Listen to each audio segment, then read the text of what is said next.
설교하기 전에 박수를 치시면 설교 대신 노래를 하라 이 말인가요?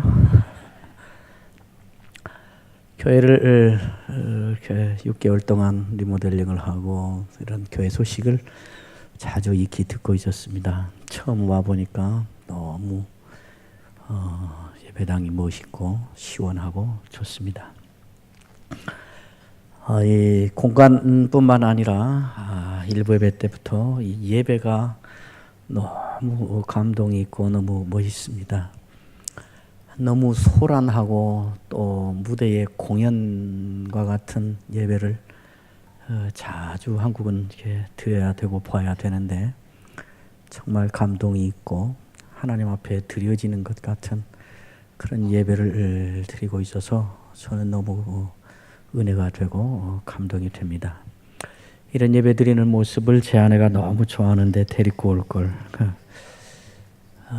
또 오라고 할 리는 없지만 오라고 하면 아내를 데리고 오겠습니다. 우리 목사님 찬양이 제가 정말 큰 은혜를 받았습니다. 저분은 노래 곡조를 부르는 게 아니라 자기를 고백하는 찬양을 하시는구나. 그래서 아마 여러분 교인들도 목사님 찬양 인도에 더 큰 은혜 받으실 것 같아요. 제가 와서 이렇게 보면서 하나님께서 동남아시아의 생명들과 사역자들과 교회들과 목회들을 책임질 둥지를 여기에 이렇게 터 오셨구나라는 생각을 하게 돼서 저는 큰 그림을 보게 되고 하나님이 이 교회를 동남아시아에 있는 생명들과 사역자들과 그 교회를 어떻게 책임지시는 일에 멋지게 동원하실까 그 큰 기대를 갖고 돌아가게 돼서 너무 좋은 기회였고 은혜의 기회였습니다. 사람은 신자든지 불신자든지 누구를 막론하고 한 사람의 예외도 없이 모두가 다 하나님께서 이 땅에 태어나게 하셔서 나오게 됩니다. 이 땅에 태어난 사람은 신자건 불신자건 한 사람의 예외도 없이 모두가 다 하나님께서 이 땅에 살게 하신 동안만 살고 인생을 끝내게 됩니다. 그러므로 사람은 그냥 열심히 부지런히만 앞을 향하여 달려가서는 안 됩니다. 때때로 가던 길을 멈추고 자기를 향하여 한 번씩 물어봐야 됩니다. 특별히 신자들은 하나님께서 나오게 해서 나왔고 하나님께서 허락하신 동안만 나는 산다 라는 것을 믿고 사는 신자들은 특별히 더 자주 가던 길을 멈추고 자기 스스로에게 물어봐야 됩니다. 사람은 어떻게 사는 것이 가장 보람이 있는 것인가? 사람은 어떻게 살아야 인생이 가치가 있고 의미가 있는 것인가? 사람은 어떻게 살 때에 가장 행복한 것인가? 한마디로 요약하면 사람은 무엇으로 사는가? 이 질문을 가끔씩 가던 길을 멈추고 반드시 물어봐야 됩니다. 사람은 무엇으로 사는가? 여러분, 사람은 무엇으로 삽니까? 돈으로 삽니까? 예, 돈이 있어야 삽니다. 그러나 우리 주위에 적지 않은 부자들을 보면 그 많은 재산 가지고 있는데 늘 불만이고 늘 빼앗길까 봐 불안하고 경계심이 가득 차고 그 많은 돈으로 여러 사람 인생을 서럽게 하고 심지어 우울증에 걸리고 그렇게 사는 부자들이 많이 있습니다. 여러분 기억하실지 모르겠지만은 제법 오래전에 우리나라 어쩌면 5손가락 안에 들 재벌의 총수가 자기 소유의 건물 10층에서 떨어져서 죽었습니다. 발을 잘못 디뎌 실수로 떨어져 죽은 것이 아니고 떨어져서 죽겠다고 작정하고 떨어져서 죽었습니다. 이런 것들을 보면 사람은 돈이 있어야 살지만 그러나 돈으로 인생을 사는 것이 아닌 것이 분명해 보입니다. 사람은 무엇으로 사는가? 건강으로 사는가? 이 사람은 건강해야 살 수 있습니다. 그러나 우리가 잘 아는 대로 그 건강한 몸 가지고 그 건강한 체력 가지고 여러 사람 괴롭히고 못 살게 하고 때로는 도망 다니고 때로는 감옥에 들어가 있고 때로는 그 건강한 몸 가지고 알코올 중독에 시달리고 있고 그렇게 사는 사람 많이 있습니다. 여러분 기억하시겠습니다마는 수년 전에 전 국민이 알고 있는 스포츠 선수 출신 건강한 젊은 아빠가 자기 차에 연탄불을 펴놓고 자살해 죽었습니다. 그런가 하면 뇌성마비를 가지고 태어나서 태어난 순간부터 평생을 자기가 하고 싶은 단어 하나 말하기 위해서 사랑해요, 이 간단한 말 하나 하기 위해서 30초에서 1분 정도를 온몸을 쥐어틀고 얼굴의 모든 근육을 움직이고 입술을 바들바들 떨고 1분 가까운 시간을 그렇게 보내야만 드디어 자기가 하고 싶은 그 말 한마디를 입 밖에 내며 사는 사람도 있습니다. 그런데 평생을 찬양과 감사의 시를 쓰며 행복해하며 사는 사람이 있습니다.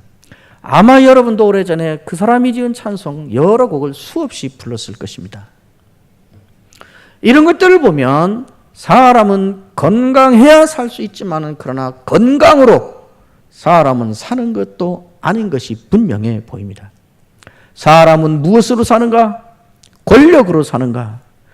우리나라 최고의 권력을 손에 움켜쥐고 맘먹은 대로 무엇이든지 하고 무엇이든지 생각한 대로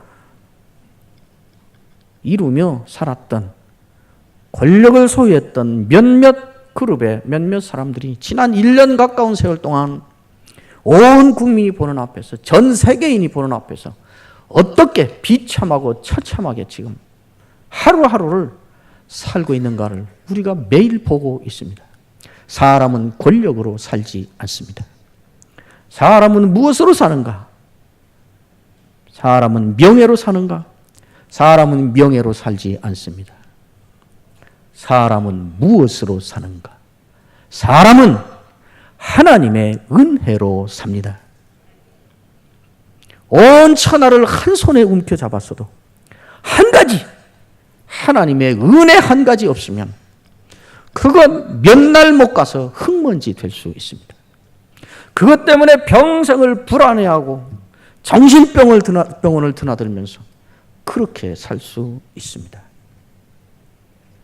그러나 아무것도 가진 것 없어도 한 가지 하나님의 은혜 가졌으면 그 가운데에서 노래도 부르고 행복해도 하고 보람도 있어 하고 가치도 있어 하면서 살 수 있습니다. 그러므로 사람이 살면서 가장 간절하게 가장 시급하게 그리고 최우선순위로 구해야 될 것은 돈이 아닙니다. 건강이 아닙니다. 자식의 출세가 아닙니다. 권력이 아닙니다. 명예가 아닙니다. 하나님의 은혜입니다. 제가 잘 아는 후배 목사의 처제는 40대 초반에 암이 걸렸습니다. 말기 암에 걸렸습니다. 집사인데 얼마나 억울하고 원통했겠습니까? 투병을 하다가 어느 날 그 집사님이 흰 봉투를 부탁해서 봉투를 갖다 주었더니 거기다가 뭐라고 쓰고 그 안에다가 제법 되는 돈을 넣어서 내놓았습니다. 그리고 일주일 후에 죽었습니다. 자기가 죽으면 치를 자기의 장례식을 바라보며 그 장례식 감사 헌금을 미리 준비해서 드리고 편안하게 죽었습니다. 어차피 죽는 놈이고 멋지게나 죽자. 그래서 그랬을까요? 어떻게 그럴 수 있었을까요? 하나님의 은혜를 받은 것입니다. 가장 긴급하게, 가장 간절하게, 최우선의 것으로 하나님의 은혜를 구하며 사시기를 바랍니다. 사도 바울은 이것을 잘 알고 있었습니다. 사람이 사는 데 하나님의 은혜가 가장 좋은 것이다. 사람은 하나님의 은혜로 산다. 이것을 사도 바울은 자기의 경험적으로 알게 되었습니다. 아시는 대로 사도 바울은 복음의 반대편에 섰던 사람입니다. 예수의 대적자의 총수였습니다. 교회를 진멸하기 위하여 살기가 등등해서 길을 가다가 어느 날 어느 길바닥에서 예수를 만나고 뒤집어진 사람입니다. 예수를 길바닥에서 만난 그 순간부터 사도 바울은 내가 이제 예수를 전하며 살리라. 예수는 하나님의 아들이다. 예수가 구원자시다. 예수는 그리스도다. 예수는 죽었으나 부활하였다. 예수의 구원의 도가 없다. 이것을 전하는 일에 일생을 걸고 살기로 작정하고 여러 곳을 다니며 그 일을 했습니다. 그러나 이 사람 바울에게는 치명적인 약점이 있었습니다. 정상적으로 생활을 하는 데에 치명적인 장애가 되는 약점이었습니다. 복음의 능력을 선포하고 하나님의 영광을 선포하고 그리스도의 생명을 당당하게 선포하는 사역자의 길을 가는데 결정적으로 장애가 되는, 거침이 되는 약점이었습니다. 사도 바울은 그걸 가리켜서 육체의 가시라. 내게 육체의 가시가 있다 그랬습니다.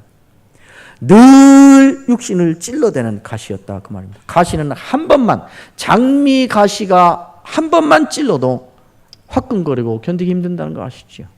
그런데 그 가시가 장미에 붙어 있는 게 아니라 내 몸에 붙어 있다고 말합니다. 그걸 가리켜 바로 이어서 사도 바울은 사단이 내게 준 사자라 그럽니다. 사탄이 나한테 그걸 줬다고 사실을 설명하고 있는 것이 아니고 사단의 사자라는 말로 밖에는 설명할 다른 말이 없을 정도로 지독하고 지긋지긋한 것이었다는 수사학적 표현입니다. 한번 생각해 보세요. 예수 믿으면 구원을 받습니다. 복음을 받아들이면 영광스러워집니다. 말씀이 능력입니다. 예수 믿으면 하나님의 능력이 보여야 됩니다. 그러고 선포하는데 갑자기 어떤 사람은 그 병이 간질이었다 하기도 하고 어떤 사람은 안질이었다 하기도 하는데 만약 간질이었다면 그렇게 하다가 그냥 쓰러져서 거품을 물고 바지락거리고 그런다고 생각해 보세요. 복음 사역자로서 어떻게 되겠어요? 복음이 어떻게 되겠어요? 복음을 순중을 모아놓고 전도하는데 늘 눈에는 뭐가 끼어서 질리고 흘러내리고 뭐 그런다고 생각해 보세요. 사도 바울이 작정을 합니다. 내가 이 문제를 해결해야겠다. 그래서 이 가시를 빼어달라고, 이 문제를 해결하려고 내가 하나님께 간구해서 해결하리라 작정을 하고 하나님께 간구를 했답니다. 내가 이 일을 해결하기 위하여, 이 가시를 제거하기 위하여 하나님께 3번을 간구하였다. 간절하게 이 문제를 처리해 주도록 간구했다 그 말입니다.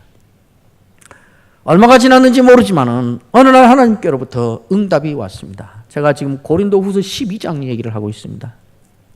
하나님께로부터 응답이 왔습니다. 응답이 매우 간단하고 매우 분명했습니다. 그냥 가지고 살아. 이것이 답이었습니다. 그거 그냥 갖고 살아. 이게 답이었습니다. 그 한마디가 덧붙여집니다. 그것이 내가 너에게 주는 온전한 은혜다. 그래요. 하나님은 약이라도 올리듯이 바로 이어서 다음 말을 또 붙여놓고 있습니다. 그것이 너의 약한 데서 이루어지는 나의 완전한 능력이다. 그냥 그대로 가지고 살아. 그런데 이것이 어떻게 은혜가 되는 걸까요? 그것도 온전한 은혜, 족한 은혜. 그게 어떻게 능력이 되는 걸까요? 그것도 온전한 능력. 없어야 은혜이지. 속수무책으로 가지고 사는 게 아니라 이것을 빼내야 능력이지. 사도 바울은 아마 심각한 고민을 했을 것입니다. 아니, 이해가 안 되고 화도 났을지 모르겠습니다. 성경에 써 있습니까? 아니, 안 써 있어요. 어떻게 압니까? 알지요. 왜? 사도 바울도 사람이고 저도 사람이니까. 제가 짜증나는 거면 사도 바울도 짜증나는 거예요. 여러분이 싫고 괴로운 거면 사도 바울도 괴로운 거예요. 사도 바울은 무슨 초인이 아니에요. 우리와 성정이 같은 사람은 엘리야 한 사람이 아니에요. 모든 사람이 다 같습니다. 얼마나 서운하겠습니까? 아니, 그냥 가지고 살아? 내가 나 살자고 그래? 고민을 했을 것입니다. 고민 끝에 사도 바울이 답을 얻기 시작합니다. 이 상황을 생각하는 거예요. 아니, 이게 없어져야 은혜지. 있는데 은혜라니. 그것도 족한 은혜라니. 이걸 빼내버려야 능력이지. 그런데 그대로 갖고 속수무책으로 사는데 능력이라니. 그것도 온전한 능력이라니. 다른 애들은 어떨까? 자연스러운 생각이죠. 나는 이건데 김 집사는 이런 처지 되면 어떨까? 그 사람은 교회 그만 다닐 것 같은데 생각이 드는 거죠. 사도 바울의 결론은 이것입니다. 사람이 살면서 또 주를 위하여 살고 신앙생활을 하고 봉사활동하며 사역하면서 살고 기도생활하고 봉사생활하면서 사는데 주어지는 결과는 이런 것이다. 이 정도다. 이렇게 절망적이고 처참하고 이런 상태에 던져지면 누가 계속 예수 믿겠는가? 누가 그런데도 계속 봉사하고 기도하고 예배드리고 누가 그런데도 계속 사역지를 가겠는가? 중학교 다니는 아들 신앙으로 잘 키워야겠다고 신앙적인 뜻을 정하고 엄마가 방학 때 과외도 가지 말고 학원도 가지 마. 그 대신 방학 끝나고 시험 성적이 어떻게 나와도 엄마가 너 책망하지 않을게. 괜찮아. 그 대신 교회 중고등부 수련회 가는데 가서 일주일 동안 성경 배우고 기도 배우고 와. 나는 네가 성적 좋은 것보다 신앙 좋은 사람으로 자라는 것이 소원이야. 그 뜻을 품고 중고등부 수련회 보냈더니 이틀 후에 익사 사고 나서 송장이 돼서 돌아왔어요. 이런 상황인데 이런 상황이면 계속 예수 믿고 하나님 높이고 할 사람이 있을까? 없지요. 이런 처지라면 아무도 이 일을 계속할 사람 없을 것이다. 그런데 나는 그것을 하고 있는 것이에요. 모두가 다 도망가 버릴 것 같은데, 모두가 다 그만둘 것 같은데, 모두가 다 욥의 아내처럼 그냥 퍼붓고 나가버릴 것 같은데 나는 이상하게 이해도 안 되고 속에 부글부글 끓는데 속에 불평도 많고 항변도 많고 원망도 막 솟아오르는데 그러나 못 떠나고 여기 있는 거예요.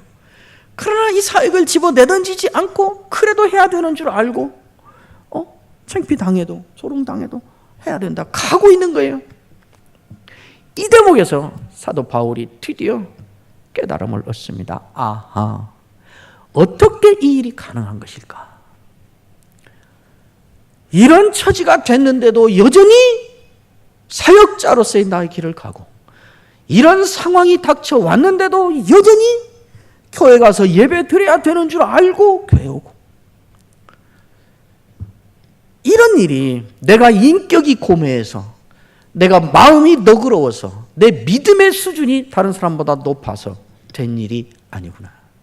자연인 인간이라면 모두가 다 때려치고 모두가 다 돌아서고 모두 다 그만두는 것이 너무나 당연한 그 일인데 나는 그 당연한 일을 하지 않고 이 억울해 보이고 어이없어 보이는 일을 계속해서 하며 이 길을 가고 있는 이것은 하나님이 내게 은혜를 주셔서 가능하게 된 일이구나. 하나님이 내게 은혜를 주셨다는 확실한 증거구나. 이것이 없어지는 것도 하나님이 내게 주신 은혜의 증거지만은 이런 처지인데도 여전히 하나님 앞에서 살아가고 있는 이것이 하나님이 은혜 주셔서 이루어진 확실한 결과구나. 이걸 깨달은 것입니다. 이거를 없애버리는 것도 능력이지만은, 그러나 나에게 닥쳐온 이 처참하고 혹독한 나의 환경과 현실이 나를 꺾지 못한다는 것. 내가 나의 환경과 상황과 이런 처참한 현실에 꺾이지 않고 굴복하지 않고 휘둘리지 않고 여전히 신자로서 사역자로서 가야 될 길을 가고 있다는 것, 이것이 능력이구나. 하나님이 능력 주셔서 가능한 일이구나. 이 결론에 이른 것입니다. 여러분, 자주자주 화가 나서 이제 나 신앙생활 그만할 거야. 기도를 그렇게 한 가지 제목으로 15년을 했으면 이제 들어줄만 하잖아. 교회 봉사를 그만큼 했으면 이제는 그만둬버려. 교회 가면 상처만 받고 이제 나 교회 그만 갈 거야. 지난주 예배 끝나고 가면서 작정하고 갔는데 뭐에 홀렸는지 다음 주에 와보면 여기 앉아있는 거예요. 또 나도 모르게. 그 일들이 우연히 일어난 일이 아니고 하나님이 은혜 주셔서 일어난 일이라고 말하고 있는 것입니다.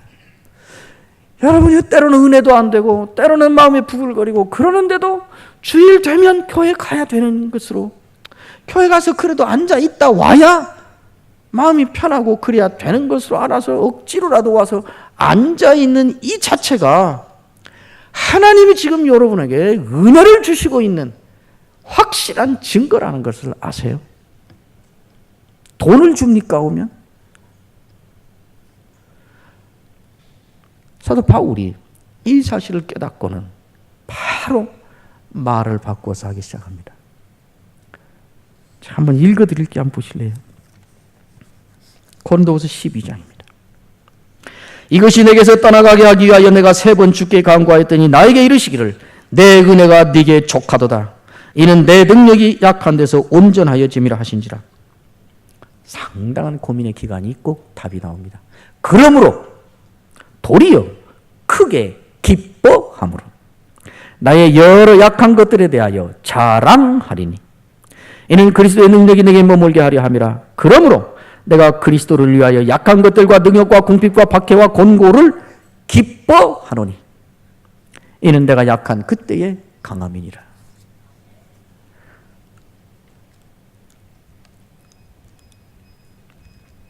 우리가 읽은 에베소서는 이 사람 사도 바울이 에베소 교회에게 보낸 편지 마지막 장의 마지막 절입니다.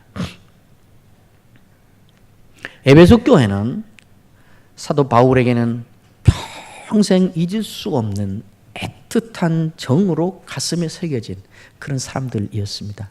3년 동안을 눈물로 세웠습니다. 마지막 헤어질 때 사도 바울은 그들에게 장로들을 만나서 우리가 이제 다시는 만나지 못하리라.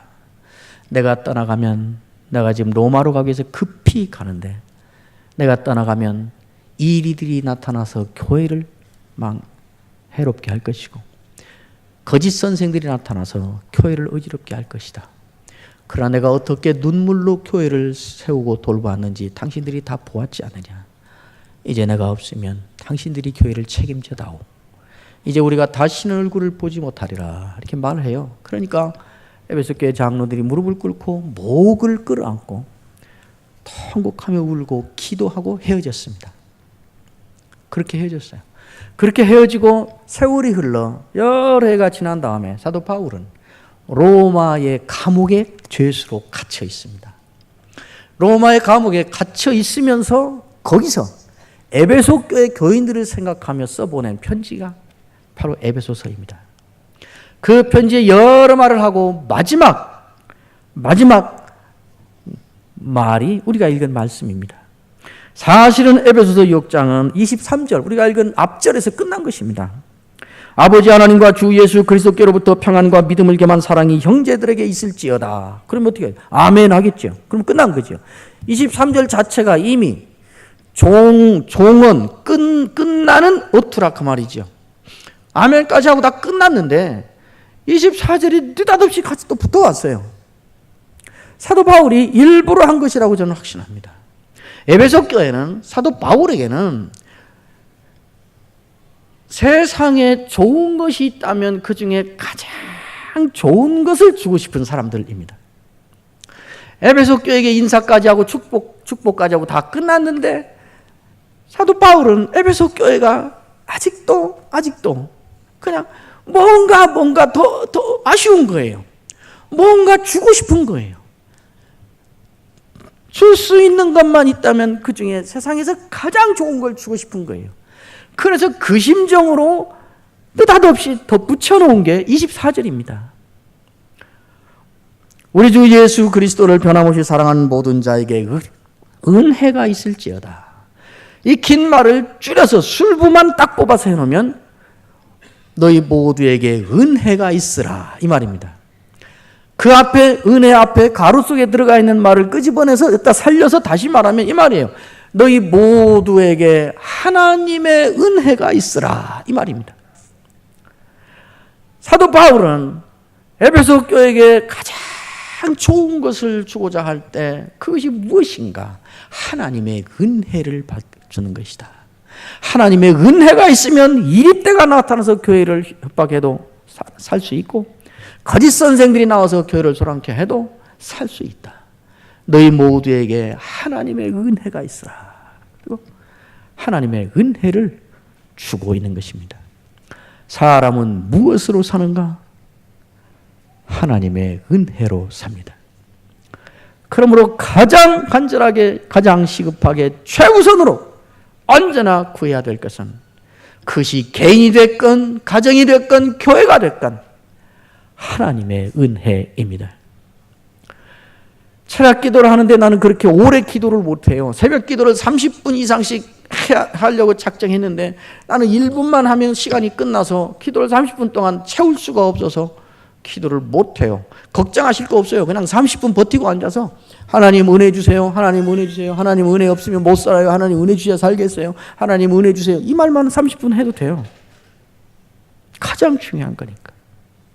사도 바울은 이 짧은 한 문장 안에서 하나님의 은혜는 어디에 임하는가?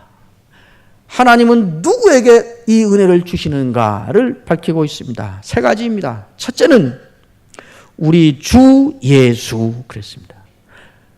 예수님을 자기의 주인으로 인정하고 주인으로 고백하고 예수님을 자기의 주인으로 모시고 사는 사람, 거기에 하나님의 은혜가 임하는 것입니다. 우리는 다 찬양도 부르고 고백도 합니다. 예수님이 나의 주인입니다. 예수는 내 인생의 주인입니다. 내 재물도 예수님이 주인입니다. 내 은사도 예수님이 주인입니다. 내 직장도 예수님이 주인입니다. 내 인생 전체가 예수님의 주인입니다. 옳습니다. 그 말이 맞습니다. 우리는 그렇게 고백해야 됩니다. 그렇게 고백하는 자리에 하나님의 은혜가 임합니다. 그러나 그것이 전부여서는 안 됩니다. 입으로 귀에 고백하는 것과 함께 우리의 손발로 사람들의 눈에 고백하는 고백이 있어야 됩니다. 우리의 행동과 삶이 정말 예수는 나의 주인입니다. 예수님이 나의 주이십니다. 라고 볼 수 있어야 된다 그 말이지요. 이럴 때 예수님은 어떻게 말할까? 이럴 때라면 예수님은 어떻게 행하실까? 이런 경우에 예수님은 무엇을 생각하실까? 이런 처지라면 예수님은 무엇을 안 할까? 언제나 최종적인 내 행동과 생각의 기준이 이렇게 하면 내가 어떻게 돼? 내가 손해야 이익이야? 이렇게 하면 내 자식은 어떻게 돼? 이렇게 하면 내 뜻이 관철될까? 이렇게 하면 내가 쪽팔리지 않을까? 이렇게 하면 내가 높아질까? 이렇게 하면 나만 바보 되는 거 아니야? 언제나 이 기준이 아니라 예수님이라면 어떻게 할까? 예수님은 어떻게 생각할까? 예수님은 어떻게 할 때 좋아할까? 예수님은 이 일을 할까 안 할까? 예수님은 이런 때 이 말을 할까 안 할까? 이 기준으로 우리의 처신을 결정하면 그는 예수는 나의 주인이다 이 말 한 번도 안 하고 있어도 그는 확실하게 예수는 나의 주인이라고 믿고 고백하고 살고 있는 사람입니다. 거기에 그 사람에게 그 가정에 그 교회에 하나님의 은혜가 임하는 것입니다. 두 번째 하나님의 은혜는 어디에 임하는가? 우리 주 예수 그리스도, 우리 예수 그리스도, 예수를 그리스도라고 고백하고 인정하고 예수를 그리스도로 모시고 사는 거기에 하나님의 은혜가 임한다고 말합니다. 그리스도란 말은 기름 부음을 받았다는 말입니다. 건전했다는 말입니다. 우리가 보통 쓰는 다른 말로 바꾸어서 요약하면 구원자라는 말입니다. 예수가 나의 구원자시다. 예수가 나의 구원자시다 라고 믿고 예수님을 구원자로 붙잡고 사는 사람에게 하나님의 은혜가 임합니다. 예수님은 우리가 예수는 나의 구원자, 나를 대신하여 죽었습니다, 예수를 내가 영접합니다 하고 영접할 때 우리를 구원하셨습니다. 그러나 예수님은 과거의 사건으로 우리를 구원해 놓으시고 이제 하늘에 계시고 우리는 여기서 구원받은 사람답게 열심히 살다가 어느 날 때가 되면 하늘에 있는 예수님과 열심히 살던 우리가 드디어 다시 재회하여 다시 만나는 거 아닙니다. 예수님은 지금도 우리를 구원하고 계십니다. 현재적 구원이라 그 말입니다. 우리를 지옥에서 구원해 놓으셨을 뿐만 아니라 우리가 구원받은 후에도 범하는 죄들 타락 그랬을 때에도 우리가 죄를 범했으니까 우리가 예배 안 드리고 불순종하고 신앙생활 제대로 안 하고 타락하고 그래서 죄를 범했으니까 내 책임으로 그랬으니까 내가 그걸 감당하고 책임지고 벌 받고 다 깨끗이 청산하고 그 다음에 하나님과 새롭게 난 다시 신앙생활 할 거야. 그런 법은 없습니다. 인간 가운데 어떤 인간도 자기가 저지른 일이 있으니까 자기가 처리하고 책임지고 청산하고 당당하게 하나님과 1대1로 다시 시작할 수 있는 인간은 아무도 없습니다. 범죄하였을 때에도 뻔뻔스럽지만은 여전히 그 범죄 가운데서 그 타락 가운데서 우리를 구원하실 지금의 구원하실 분은 예수님이십니다. 우리의 아픔 가운데 상처 가운데서 질병 가운데서 사고 가운데서 관계 가운데서 절망 가운데서 좌절 가운데서 실패 가운데서 실수 가운데서 여전히 우리를 건져내는 구원자는 예수님이라 그 말입니다. 그러니까 어디로 제일 먼저 쫓아가야 되는가? 뻔뻔스럽지만은 죄를 범하고 타락하고 예수님을 배신하여서 고통당하고 있을 때도 제일 먼저 쫓아가야 될 것은 예수님 쫓아가는 것입니다. 왜? 그가 구원자시니까. 하박국이 말한 것처럼 진노 중에라도 긍휼을 잃지 마옵소서 이렇게 말하는 것입니다. 현재적 구원자 예수이십니다. 사도 바울은 로마서 8장 34절에 가면 이 사실을 그렇게 기가 막히게 제가 막 소리를 지른 것처럼 들려요. 저에게는 누가 정죄하리요? 죽으실 뿐 아니라 다시 살아나신 이는 그리스도 예수시니 그는 하나님 우편에 계신 자요 구원자죠. 그 다음 말이 중요합니다. 우리를 위하여 간구하시는 자시니라. 그는 우리를 위하여 죽고 부활하여 하나님 우편에 계시는 구원자일 뿐만 아니라 지금도 거기서 우리를 위하여 간구하는 현재적 구원자라고 사도 바울은 말하고 있습니다. 그 말이 끝나자마자 다음 절을 아우성을 치듯이 말합니다. 누가 우리를 그리스도의 사랑에서 끊으리요? 환난이나 공고나 핍박이나 기근이나 위험이나 적신이나 칼이랴. 이 모든 일에 우리를 사랑하시는 이로 말미암아 우리가 넉넉히 이기느니라.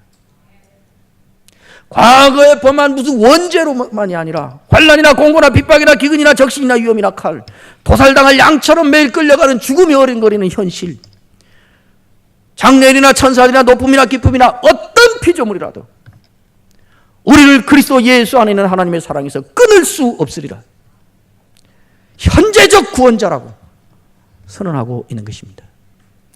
이 사실을 믿는 사람에게 이 사실을 인정하고 언제나 나의 구원자는 그리스도다, 나의 구원자는 예수다, 예수님께로 쫓아가서 붙잡고 사는 거기에 하나님의 은혜가 임하는 것입니다. 사도 바울은 마지막 세 번째 어디로 하나님의 은혜는 임하는가? 우리 주 예수 그리스도를 변함없이 사랑하는 모든 자에게, 예수를 사랑하는 자입니다. 사람들은 흔히 사랑이라는 말을 너무 감성적으로 감정적인 것으로 이해를 하곤 합니다. 마음이 뜨거워지고 가슴이 두근거리고 손이 떨리고 얼굴이 붉어지고 성경은 어떤 곳에서도 사랑을 감정의 문제로 이야기하고 있지 않습니다. 성경은 사랑을 의지의 문제로 이야기합니다. 예수님이 십자가에서 우리를 위하여 죽은 것은 우리가 사랑스러워서가 아니었습니다. 원수가 사랑스러운 법이 어디 있습니까? 우리를 사랑하기로 작정을 하신 것입니다. 자기 몸을 우리를 위하여 내어주기로 의지적인 작정을 하신 것입니다. 그것을 놓고 사랑은 여기에 있으니 너희가 먼저 그를 사랑한 것이 아니고 그가 먼저 사랑하여 그의 몸을 너희를 위하여 내어주었다. 이게 사랑입니다. 사랑이라는 말은 매우 추상적인 말입니다. 그 사랑이라는 말이 담고 있는 내용을 한마디로 요약하면 이런 말입니다. 사랑은 우선순위라는 말입니다. 나는 당신을 사랑합니다 라고 말한 그 말의 실제 내용은 당신은 나의 우선순위입니다 이 말입니다.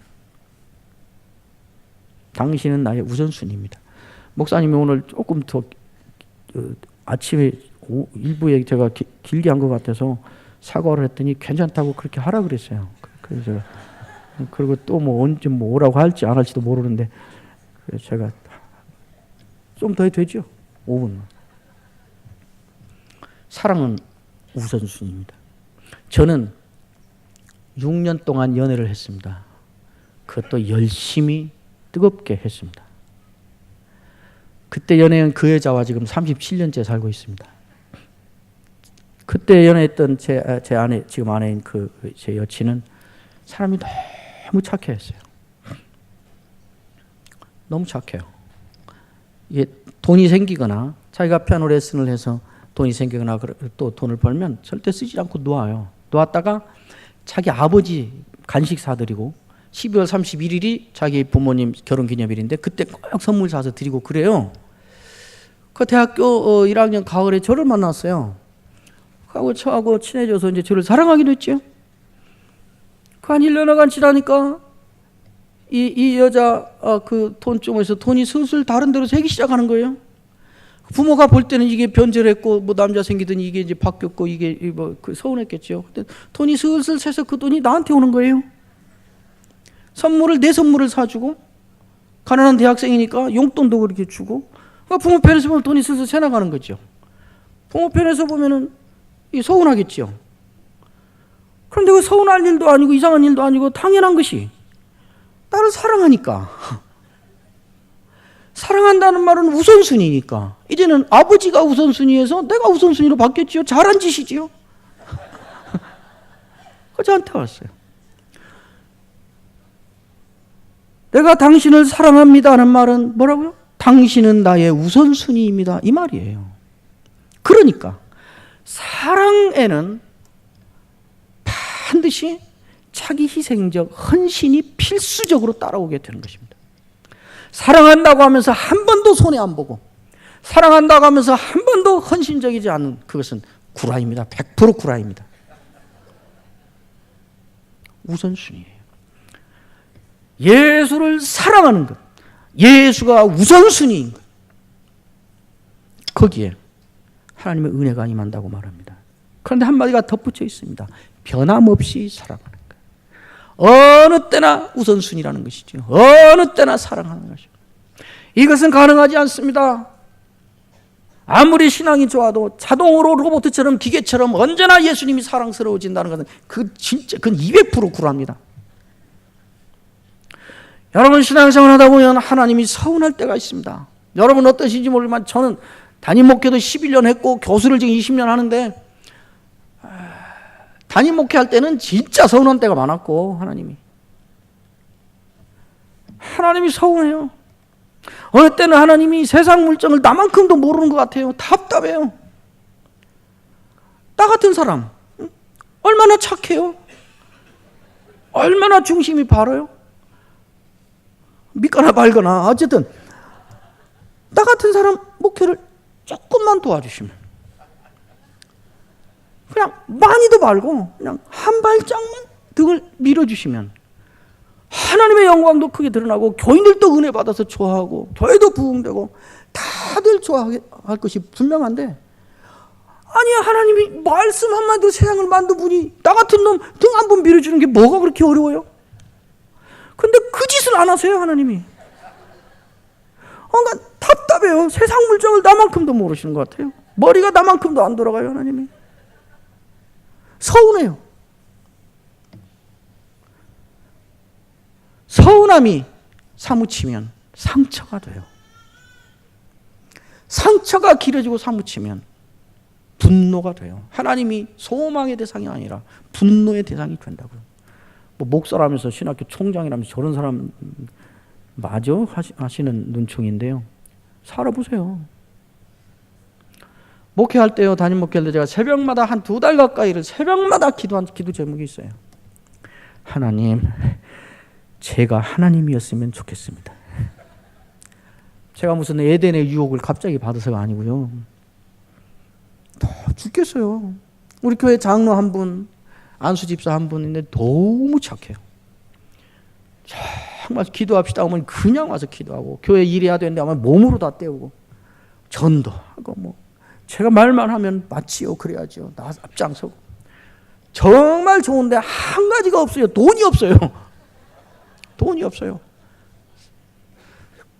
돈만 있으면 뭐 제가 선교지 간다 그러면 돈도 다 되고, 제가 막 엔진 기름이 타서 다 들어와서 마트 뭐 두통 때문에 미치겠는데, 그분이 돈만 있으면 바로 내 차도 바꿔줄 것 같아요.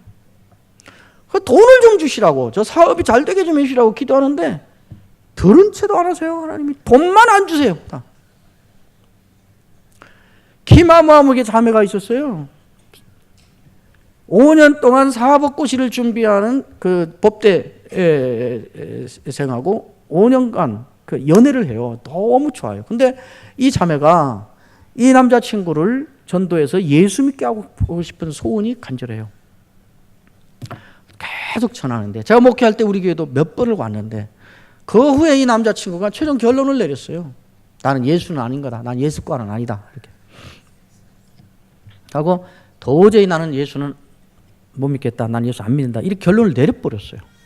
그러면 이 자매가 에이, 그래도 너무 사람이 좋고 아까우니까 그냥 결혼을 하고 내가 결혼한 뒤에 휘어 잡아서 예수 믿게 해야지. 이럴 수 있지 않겠어요? 그런데 예수를 정말 못 믿겠으면 나는 안 되겠어. 그리고는 그 아까운 마음을 하고 그 자리에서 그냥 결단을 지어버리고 왔어요. 이게 나한테 물어보지도 않고. 얼마나 마음이 서운하겠어요. 상처가 되겠어요. 저 같으면 그 다음 주일에 얘보다 100배는 더 훌륭하고 키도 크고, 얘는 키가 작거든요. 키도 크고 잘생기고 그냥 바로 사시 합격해버린 놈 갖다가 얘다 얘 가져라 그리고 줘버리겠어요. 저 같으면. 근데 17년 전인데요, 하나님은 지금도 안 주세요. 근데 이 자매는 그래도 이렇게 은혜 받고 저한테 전화도 하고 평안하게 지내요.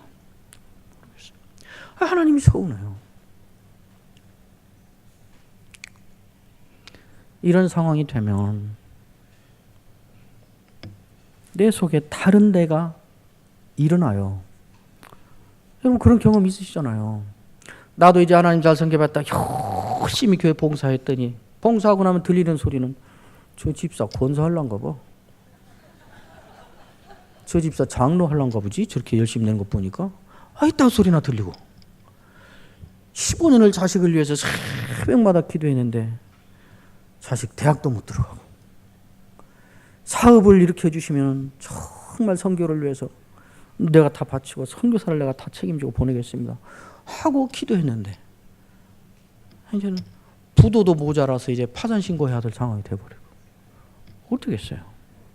그럴 때 나타나죠. 뭐 예수 믿는 게 이따위가 있어? 뭐 신앙생활 한다는 게 뭐 이따위야? 하나님 믿는 거 맞아? 있다 해도 나하고는 상관없는 것 같아. 기도 응답 잘 받고 재밌게 사는 저 집사 나하고나 관계 있지? 나하고는 상관없어. 교회 오면 뭐 늘 뭐 나는 상처받고 내 이런 거 계속 다녀야 돼? 그만두는 게 나아. 편이나 살아. 욥의 아내처럼 속이나 후련하게 다 퍼붓고 그냥 끝내. 일어나죠. 그때 또 다른 나를 발동시키는 거예요. 그래서 이 나를 또 다른 내가 자꾸 가르치는 거예요. 설득하는 거예요. 그래도 그러면 안 되잖아. 서운하니까 말은 그렇게 할 수 있지만 실제로 그렇게 하면 안 되는 거잖아.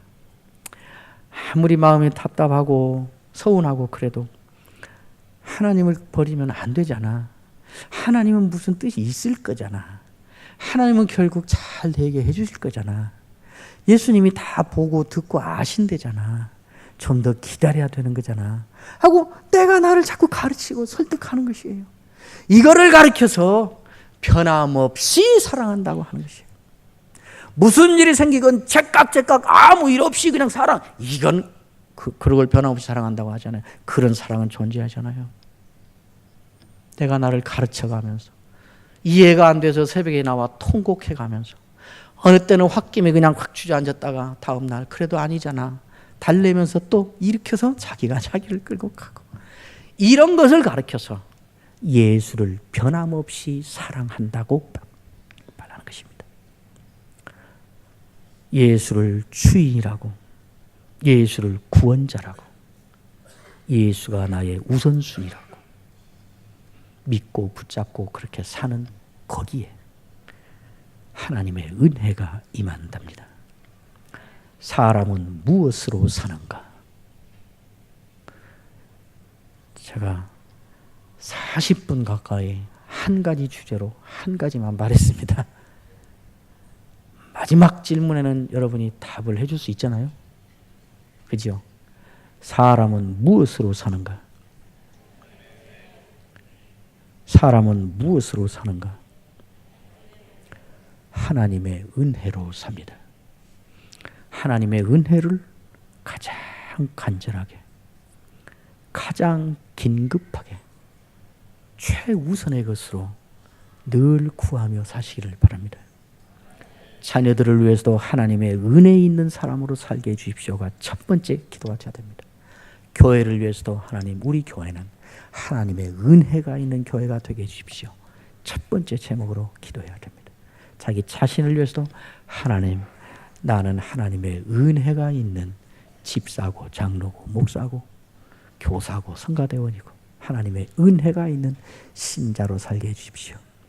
하나님의 은혜로 사는 여러분이 되기를, 여러분의 가정과 자녀와 교회가 되기를 주의 이름으로 축원합니다. 기도하겠습니다.